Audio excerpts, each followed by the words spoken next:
하겠습니다. 우리 다시 한번 요한계시록 1장 우리 7절에서 8절 말씀 우리 함께 한 목소리 함께 읽어보도록 하겠습니다. 보라, 그분께서 구름들과 함께 오시리라. 모든 눈이 그분을 보겠고 그분을 찌른 자도 볼 것이요 땅의 모든 족속들이 그분으로 인해 통곡하리니 참으로 그러하리라. 아멘. 나는 알파와 오메가요 시작과 끝마침이라. 지금도 있고 전에도 있었고 앞으로 올 주 곧 전능자가 말하노라. 아멘. 자, 오늘은 제가 보라, 그분께서 구름들과 함께 오시리라 라는 이와 같은 제목을 가지고 요한계시록 강의 세 번째 말씀을 여러분에게 전해드리도록 하겠습니다. 자, 우리는 지난 시간에 무엇을 배웠습니까? 사도 요한이 초림시에 예수 그리스도께서 우리를 죄들에서 씻으시고 하나님을 위해 우리를 무엇으로 삼으셨다는 말씀을 배웠죠? 왕과 제사장으로 삼으신 것을 감격스럽게 찬양을 드리는 말씀을 이미 살펴보았습니다. 그리고 오늘은 이제 그 요한이 찬양을 드린 후에 영광 중에 재림하시는 주님을 선포하는 말씀을 저와 여러분이 이제 보게 되는 것입니다. 여러분, 그것을 다 소망하십니까?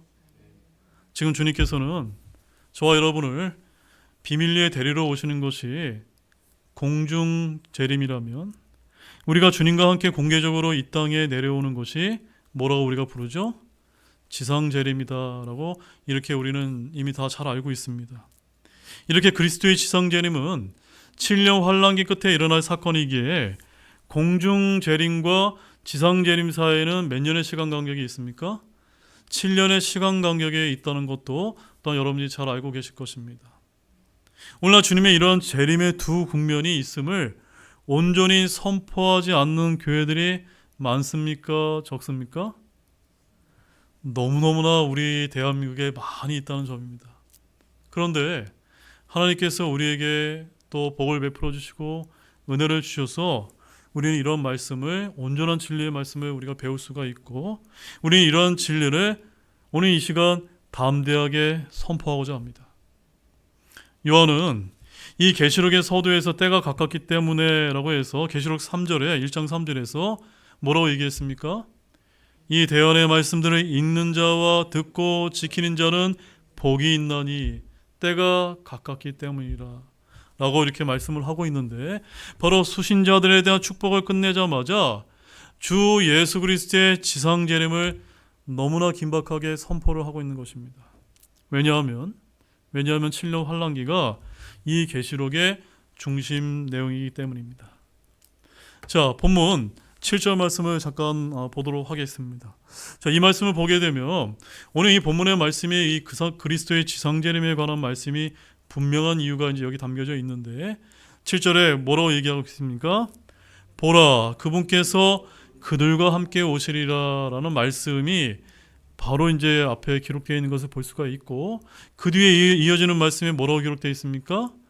모든 눈이 보겠고 그분을 보겠고 그분을 찌른 자들도 볼 것이요 땅의 모든 족속들이 그분으로 인해 통곡하리라. 참으로 그러하리라. 아멘. 여러분, 이 말씀 보면서 이 말씀이 바로 우리가 소망하는 휴거의 때, 바로 주님의 공중강림의 때라고 생각이 되어지십니까? 아니면 7년 환란기 끝에 있는 지상강림의 때라고 여러분 보여지십니까? 네, 이것은요, 우리가 소망하는 공중강림이 아니라 7년 환란기 뒤에 있을 지상강림의 때를 보여주고 있는 것입니다. 만약 오늘 본문의 말씀이 우리의 복된 소망이 휴거가 일어날 주님의 공중 강림 사건이라면 땅의 모든 족속들이 통곡할 이유가 없을 것이기 때문입니다. 혹자는 휴거가 되지 못해서 통곡하는 것일지도 모르지 않느냐고 반문할지 모르지만 그것은 전혀 그렇지 않습니다. 주님께서 오실 때 누가복음 18장 8절에서 뭐라고 얘기하셨냐면, 땅에서 믿음을 보겠느냐, 땅에서 뭘 보겠느냐고요? 믿음을 보겠느냐라고 하신 적이 있었습니다. 바로 7년 환란기 직전에 휴거가 일어나게 되면 땅의 모든 족속들은 믿지 않을 뿐만이 아니라 그저 어리둥절해하며 조롱하게 될 것이 분명하기 때문입니다. 그러나 7년 환란기 끝에 땅의 모든 민족들을 심판하러 오시는 주님을 공개적으로 보게 될 때는 바로 자신들의 때가 끝났음을 깨닫고 뭐 하게 되는 겁니까? 통곡하게 되는 것입니다. 그래서 오늘 본문은 명백하게, 아주 명백하게 주님의 지상강림 사건을 가리키는 말씀인 것입니다. 이제 이해가 되셨습니까? 따라서 말씀 서두부터 여러분에게 정말 당부를 드리자면, 결단코 주님께서 공중에 강림하셔서 휴거가 일어날 때 단 한 명도 이 땅에 남아 계시면 됩니까? 안 됩니까? 안 되는 것입니다. 그때는 이 땅이 거의 준지옥 상태로 끝까지 견뎌서 구원받을 수 있기 때문에 구원의 가능성은 너무나 희박한 일이 될 것이기 때문입니다. 여러분, 오늘 전 세계를 한번 바라보시기 바랍니다. 전 세계에서 일어날 시대의 마지막 때의 징조들을 여러분 자세히 한번 눈여겨보시기 바랍니다. 좀 전에 우리가 영상을 통해서도 지금 중앙은행 디지털 화폐가 지금 우리나라에서 시범적으로 쓰이고 있고 몇몇 나라에서는 이미 상용화돼서 지금 적용하고 있는 그런 시대를 살고 있을 뿐만이 아니라, 우리가 몇 년 전 우리 코로나 역병을 거치면서 전 세계적으로 그레이트 리셋을 이야기하는 글로벌리스트들이 얼마나 많았는지 모릅니다. 그들은 자신들의 힘으로 지상 낙원을 꿈꾸면서 세상을 리셋해서 개선시키겠다고 하는 그런 주장을 편 것입니다. 또한 뇌 나노칩을 심는 첨단 기술과 또한 인공지능 AI와 빅데이터를 앞세운 4차 산업, 또 메타버스와 같은 가상현실 세계, 또한 최근에는 인공지능 휴머노이드 로봇 등이 우리 앞에 현실로 나타나는 그런 시대를 살고 있습니다. 이러한 일들은 다 7년 환란기 때 등장할 어떤 왕국을 가까우면서 보여주는 겁니까? 바로 적그리스도의 왕국을 앞당기게 될 마지막 때의 징조들이 분명하다고 저는 그렇게 믿는 것입니다. 여러분 그렇게 믿어지십니까? 본문 우리 요한계시록 13장 16절에서 18절 말씀 우리 함께 또 큰 목소리로 함께 읽어보겠습니다. 그가 모든 자 곧 작은 자나 큰 자나 부유한 자나 가난한 자나 자유로운 자나 매인 자에게 그들의 오른손 안에나 이마 안에 표를 받게 하고 그 표나 그 짐승의 이름이나 그 이름의 수를 가진 자 외에는 아무도 사거나 팔지 못하게 하더라. 여기에 지혜가 있으니 지각이 있는 자는 그 짐승의 수를 세어볼지니라. 그것은 어떤 사람의 수요 그의 수는 666이니라. 여러분 여기 보게 되면은 그들의 오른손 뭐라고 되어 있습니까? 안에, 이마 안에라고 해서 우리가 보는 킹제임스 성경에는, 영어 킹제임스 성경에는 인이라고 되어 있기 때문에 앞서 우리가 이제 디지털 중앙화폐의 최종 모습이 어떻게 된다고 제가 소개해드렸죠?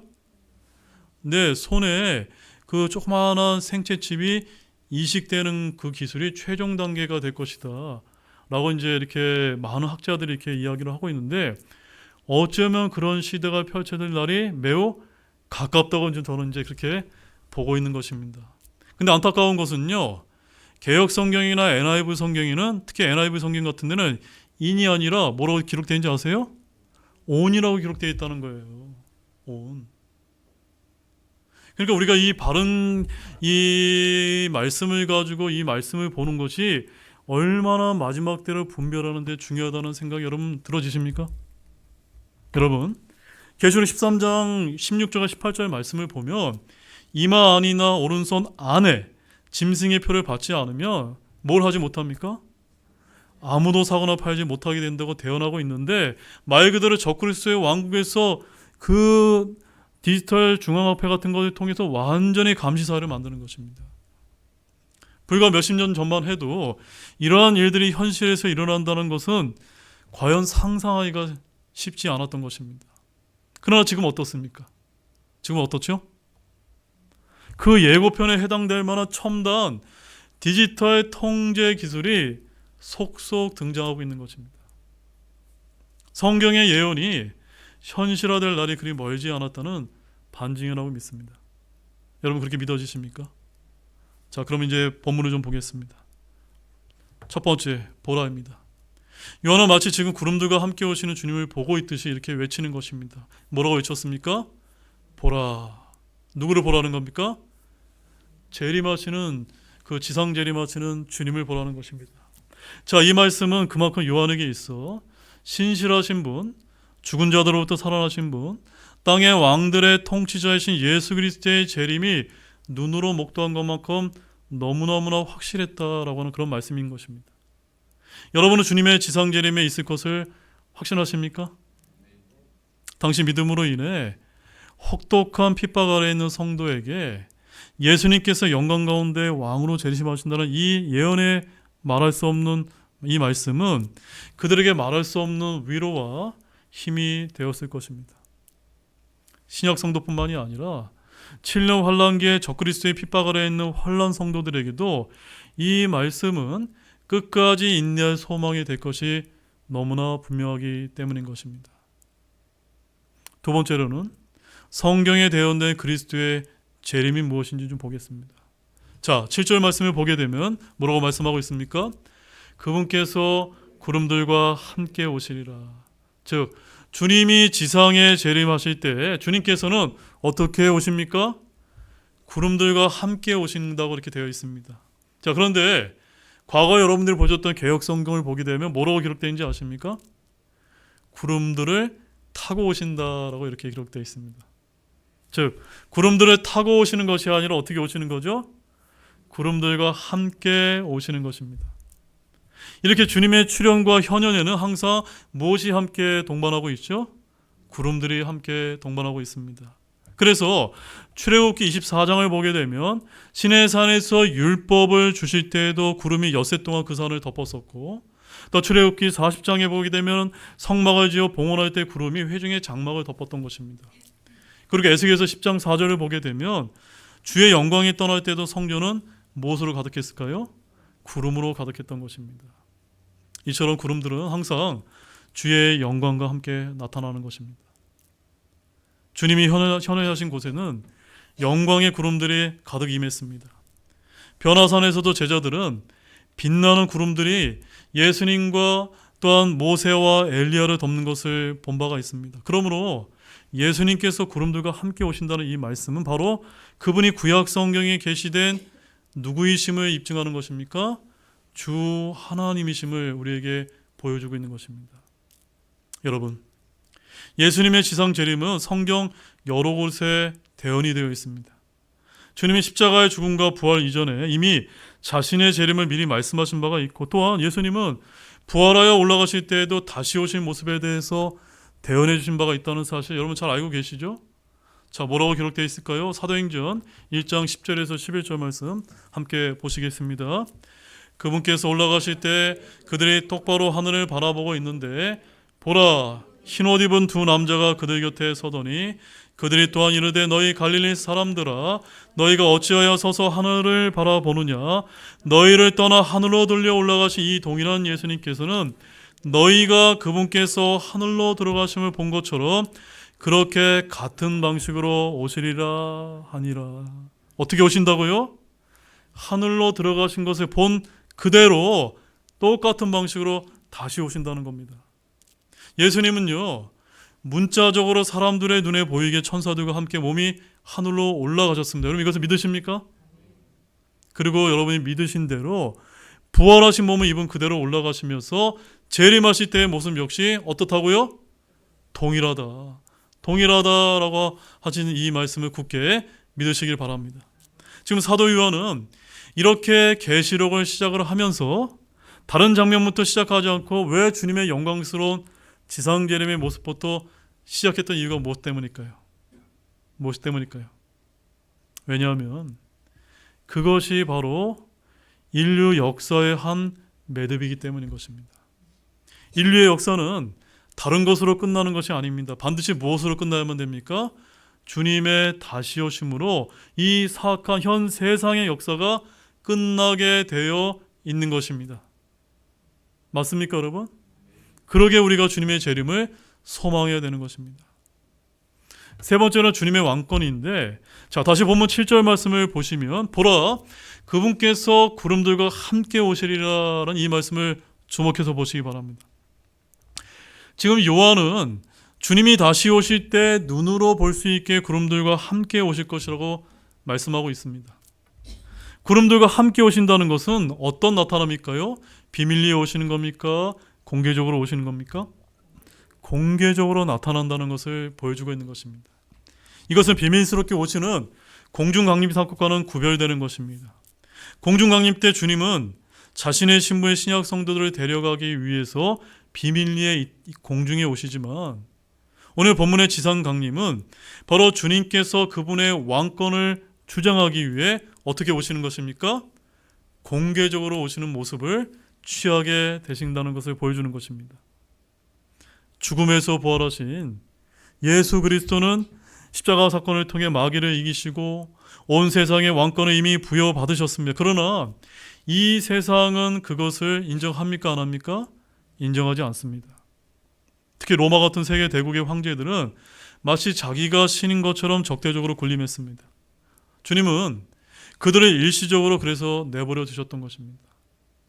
그러나 이 세상의 수많은 역사가 반복되면서 마치 그들이 절대적인 존재인 것처럼 주님은 권력자들을 내버려 두셨고 침묵해 오셨습니다.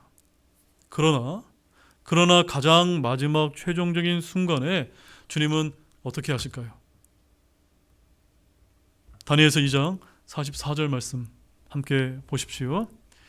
이 왕들의 시대에 하늘의 하나님께서 결코 멸망하지 아니할 한 왕국을 세우실 터인데 그 왕국은 다른 백성에게 남겨지지 아니할 것이요 도리어 이 모든 왕국들을 부수어 산상조각내서 소멸시키고 영원히 서리이다. 바로 주님께서 왕들의 왕의 권력을 가지고 어디로 오십니까? 이 땅에 내려오셔서 이 세상의 모든 권력자들과 왕들을 심판하시고 이 땅에 자신의 천년왕국을 친히 세우시게 될 것이란 말씀입니다. 그러면 주님은 왜 왕들의 왕이시면서 이 세상의 왕들을 직접적으로 통제하고 다스리지는 않는 것일까요? 그 이유는 주님은 교회를 통해서 직접적으로 다스리기를 원하시기 때문인 것입니다. 주님의 통치는 교회를 세우고 사용하셔서 하나님의 왕국을 증거하게 하시는 것입니다. 또한 주님은 이방인의 충만함이 차야 이 땅을 심판하시기로 계획하셨기 때문인 것입니다. 그래서 로마서 11장 25절 말씀 함께 보시기 바랍니다. 함께 읽어보겠습니다. 형제들아 너희가 스스로 지혜로운 것으로 여기지 않게 하기 위해 이 신비에 대해 너희가 모르기를 내가 원치 아니하노니 그것은 곧 이방인들의 충만함이 들어올 때까지 일부가 눈머는 일이 이스라엘에게 일어났다는 것이니라. 여러분 이 말씀이 이해되셨습니까? 유대인의 죄가 충만하게 되었을 때 유대인에게 무엇이 임했습니까? 심판이 임했던 것입니다. 그래서 그들은 어떻게 됐습니까? 그 심판 때문에 전 세계에 두루 흩어지게 되지 않았습니까? 그때부터 무엇이 시작된 거죠? 이방인의 때가 시작된 것입니다. 그렇게 하나님은 이방인들에게 기회를 주셨습니다. 그러나 더 이상 이방인들이 복음 앞에 반응하지 않고 이방으로 구성된 교회의 타락으로 말미암아 주님의 임재가 거치게 될 때 또한 이방인에게도 무엇이 임하게 되는 겁니까? 심판이 임하게 되는 것입니다. 결국 이 세상의 죄악이 충만하게 될 때까지 주님께서 심판을 잠시 유보해 두고 계신 것입니다. 한편 주님께서는 그들을 일시적으로 방치하심으로써 그 왕들을 통하여 인간의 본성이 얼마나 추악한가를 보여주고자 하는 것입니다. 주님은 온 세상의 왕이십니다. 그분께서 지금 통치자들을 세우기도 하시고 무너지기도 하시는 것입니다. 그러나 주님은 최종적으로 왕의 영광을 가지고 그 모든 왕권을 회수하기 위해서 이 땅에 다시 오실 것입니다. 그 모든 왕권들을 빼앗아서 성도들에게 보상으로 바로 저와 여러분에게 주시게 될 것입니다. 그래서 주님께서는 당신의 피로 우리를 죄들에서 씻으시고 왕과 제사장으로 삼으신 것에 대해 저와 여러분이 어떻게 하게 되죠? 찬양을 드리게 될 것이다 라는 그 말씀을 하고 계신 것입니다. 저와 여러분 모두가 그렇게 찬양하기를 소망합니다. 그 다음에 네 번째로 우리 모두에게 해당되는 사건을 좀 보겠습니다. 자, 7절 말씀 하반절 보십시오. 모든 눈이 그분을 보겠고 그분을 찌른 자도 볼 것이요 땅의 모든 족속들이 그분을 인해 통곡하리니 참으로 그러하리라. 아멘. 자, 예수님의 지상재림은 모든 사람들에게 공개적으로 보여주는 사건입니다. 맞습니까? 그렇다면 모든 눈이 그분을 보겠고라는 말씀도 맞겠죠, 여러분? 그렇게 주님의 재림은 전 세계적인 빅뉴스가 될 것이라고 저는 그렇게 믿습니다. 어쩌면 모든 방송 매체가 주님의 오심을 중계하게 될지도 모른다라고 저는 생각이 되어집니다. 예수님의 초림 때는 어땠습니까?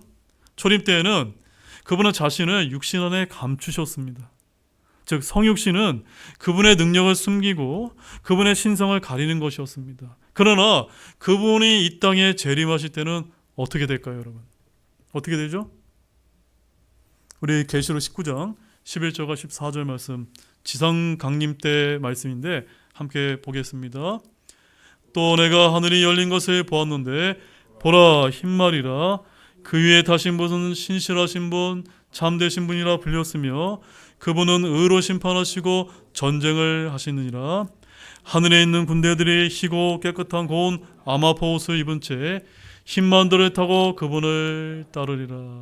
아시겠죠, 여러분? 우리는 예수님께서 세상에 있기 전에 하나님 아버지와 함께 가시셨던 그 놀라운 영광으로 옷 입으신 부활하신 주님, 왕권을 가지신 그 주님께서 무엇을 타고요?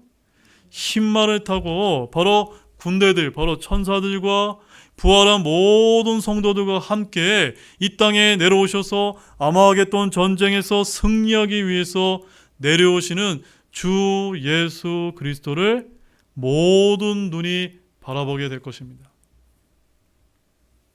스가랴서 14장 4절 말씀 보십시오. 그날에 그분의 발이 예루살렘 앞 동쪽에 있는 올리브산 위에 서실 것이요. 여러분, 이 말씀 문자적으로 이루어질 줄로 믿으십니까? 예, 바로 예수님의 지상 재림은 바로 예수님의 발이 어디의 산 위에요? 올리브산에 내리신다라고 말씀하십니다. 그때 먼 하늘에 태양을 능가하는 한 점의 빛이 나타나 이 땅을 향해 내려오는 것이 분명하게 보이게 될 것입니다.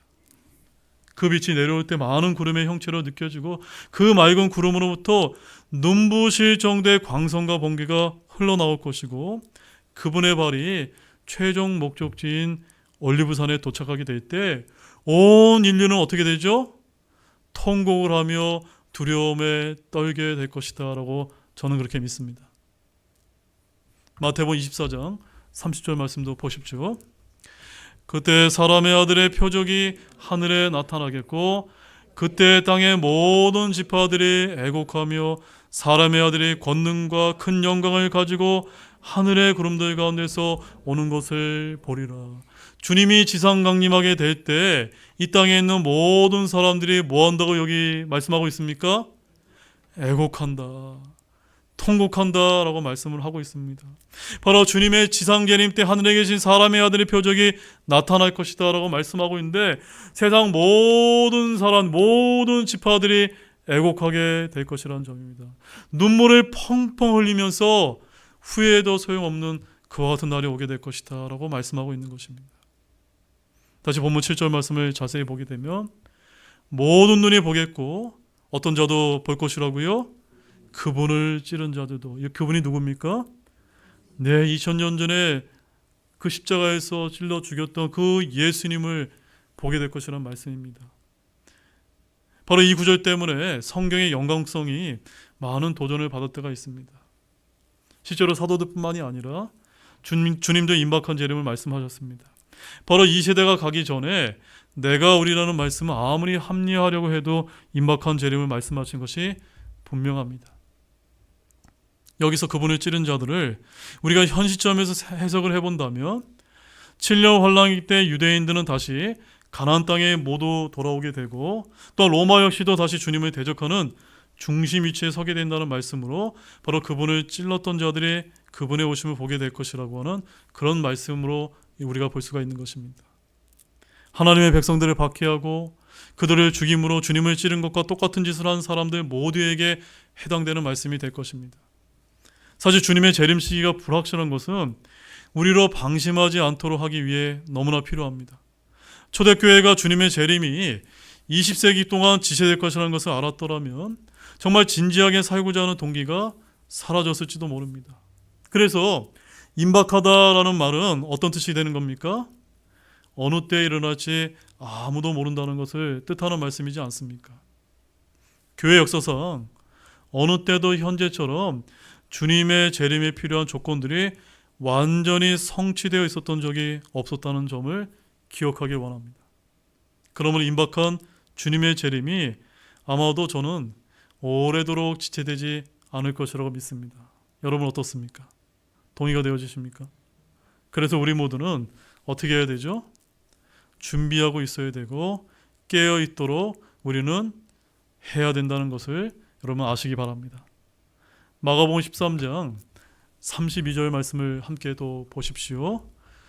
그러나 그 날과 그 시각은 결코 아무도 알지 못하나니 하늘에 있는 천사들도 알지 못하고 아들도 알지 못하며 아버지께서만 아시니라. 바로 이 말씀 때문에 주님이 언제 오실지 그 재림의 시간을 특정할 수 있습니까? 없습니까? 없습니다. 하지만 우리는 주님의 재림의 임박성을 조명해 볼 수 있는 단 한 가지 단서가 있습니다. 그것은 바로 인류 역사의 위대한 주관으로 불리우는 창세기에 있는 창조주관의 7일과 바로 베드로후서 3장 8절의 말씀에 근거하고 있기 때문입니다.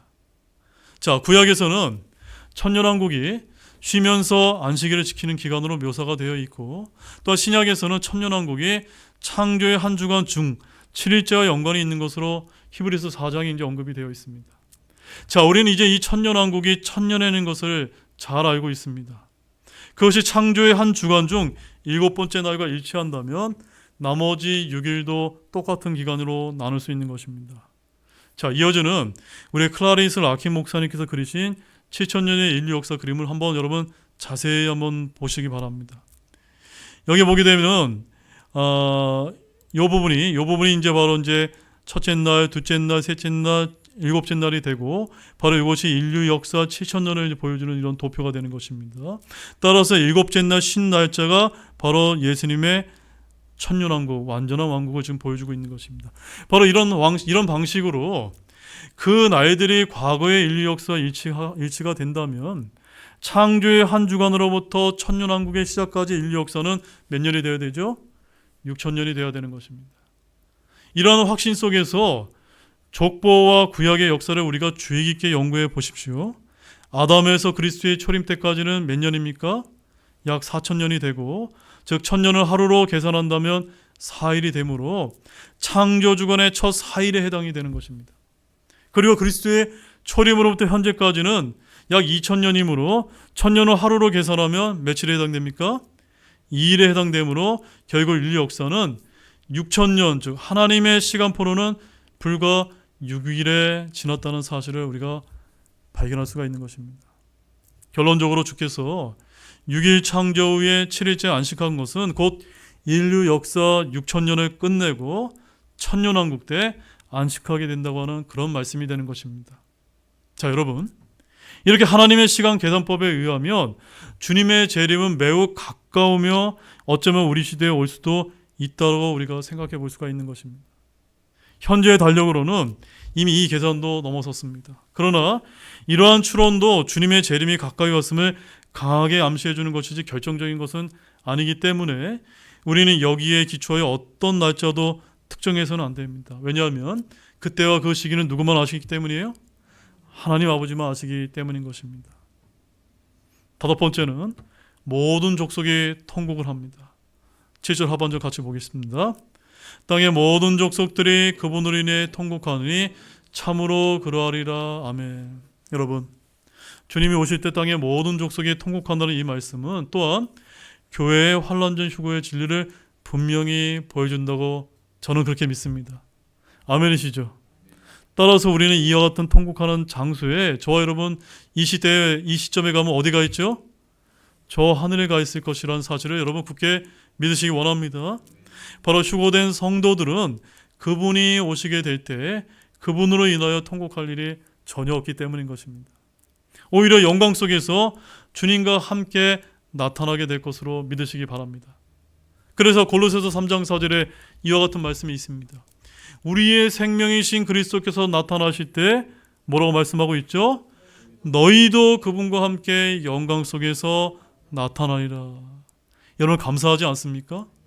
참으로 아멘이시죠?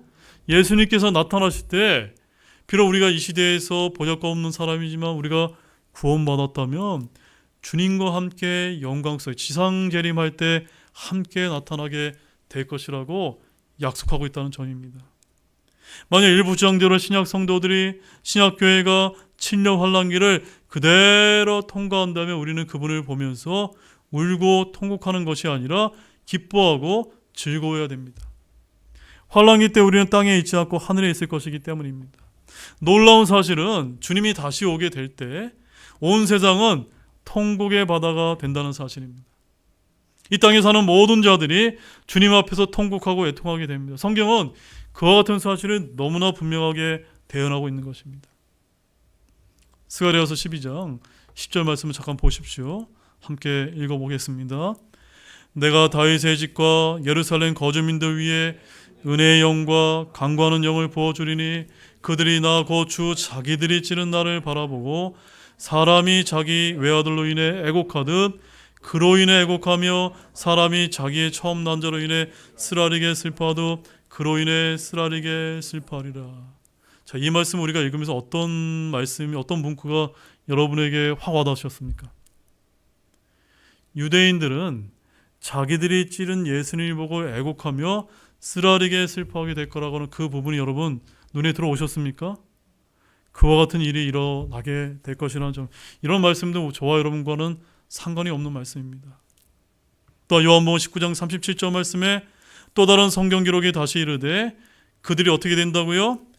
자기들이 찌른 자를 보리라 하느니라. 바로 십자가에 못 박히신 예수 그리스도에 관한 기록인 것입니다. 이 일은 언제 성취가 될까요? 언제 성취가 되죠? 네, 유대인과 그들을 지배하던 로마인들은 바로 십자가에 못 박았던 예수님을 보았고 자기들이 찌른 주님께서 다시 오신 것을 보게 될 때가 있다는 것입니다. 유대인들이 애곡하는 것은 그들 위에 하나님의 영이 부어져서 2000년 전에 자신들이 십자가에 못 박았던 예수님이 바로 메시아였음을 깨닫게 될 것이기 때문인 것입니다. 이때가 바로 이스라엘의 민족적인 회심이 일어나는 때인 것입니다. 바로 이런 유대인의 회심, 이런 유대인의 민족적인 회심은 언제 일어납니까? 바로 7년 환란기 끝에 일어나게 될 것이라는 점입니다. 반면에 통곡하는 이방인들은 은혜의 복음을 받아들이지 않아서 7년 환란기에 그대로 넘겨졌고 그 후에도 왕국 복음과 천사들이 전하는 영존하는 복음을 듣고도 받아들이지 않습니다. 하나님의 심판이 있을 것이라는 경고를 듣고도 마치 노아의 날들처럼 무시하게 될 것입니다. 따라서 그들은 심판주로 오시는 영광의 주님을 목도하고 통곡하게 되는 것입니다. 이제 조롱하던 신약 성도들의 말이 모두 사실로 드러나게 될 것입니다. 땅에 있는 모든 족속들이 그리스도께서 오시는 모습을 보면서 땅을 치고 통곡하며 후회하게 될 것입니다. 사람들은 그때 가면은 복음이 얼마나 진실한 것인지를 잘 깨닫지 못하게 되다 그때 가서야 깨닫게 될 것입니다. 너무나도 눈에 보이는 것만을 믿습니다. 눈에 보이지 않는 엄청난 진리들을 무시해버립니다. 아마 그때가 되게 되면은 이 땅에 남은 자들은 우리 같은 믿는 사람들을 너무너무나 원망하게 될 것입니다. 이럴 줄 알았으면 왜 좀 더 간절하게 자기들에게 예수님을 믿으라고 복음을 전하지 않았느냐고 우리를 원망하며 후회하게 될 것이라는 말씀입니다. 그러나 그런 후회는 아무리 해도 소용이 없습니다. 왜냐하면 그때는 어떤 때가 되기 때문입니까? 이미 기회가 다 지나갈 것이기 때문인 것입니다. 이제 결론의 말씀을 드리도록 하겠습니다. 우리 본문 8절 말씀 함께 또 큰 목소리로 마지막으로 한번 읽어보겠습니다. 나는 알파와 오메가요 시작과 끝마침이라 지금도 있고 전에도 있었고 앞으로 올 주 곧 전능자가 말하노라. 이 계시록의 말씀은 그 어떤 인간 기록자의 말도 아닙니다. 지금도 있고 전에도 있었고 앞으로도 올 주 곧 전능자 하나님의 말씀임을 믿으시기 바랍니다. 바로 영원하신 주 하나님의 말씀이고 앞으로 오실 주님의 강력한 말씀이기 때문입니다. 모든 신학 성도들의 삶은 바로 주님께서 다시 오시는 그 영광의 순간을 바라보는 것이 되어야 될 줄로 아시기 바랍니다. 물론 우리 신약 성도들은 그 주님을 찌른 자들과 같은 줄에 서서 심판을 받거나 통곡할 일은 전혀 없을 것입니다. 왜냐하면 우리는 주님의 지상재림이 있기 7년 전에 이미 휴거가 돼서 어린 양과 혼인식을 치르게 될 것이기 때문입니다. 따라서 우리는 그 주님의 영광스러운 재림을 바라보면서 이 세상에서 경건하게 살고 고난을 받으면 우리는 왕과 제사장으로 주님과 함께 천년왕국 동안 영원토록 다스리게 될 것이 약속되어 있지 않습니까? 그러면 여러분은 과거가 아니라 미래의 영광의 보상을 바라보시면서 복음을 전하고 진리를 외치는 모두가 되시기를 진실로 소망합니다. 사랑하는 여러분, 사랑하는 형제자매 여러분, 주님의 재림을 앞당겨 놓고 사는 사람은 바로 주님의 재림에 대해서 당황해할 필요도 없고 두려워할 필요도 없습니다. 그러므로 주님의 재림을 기쁘게 소망하며 다 함께 걸어가시는 모든 분들이 되시기를 우리 주 예수 그리스도의 이름으로 간절히 축원합니다. 다 같이 기도하시겠습니다.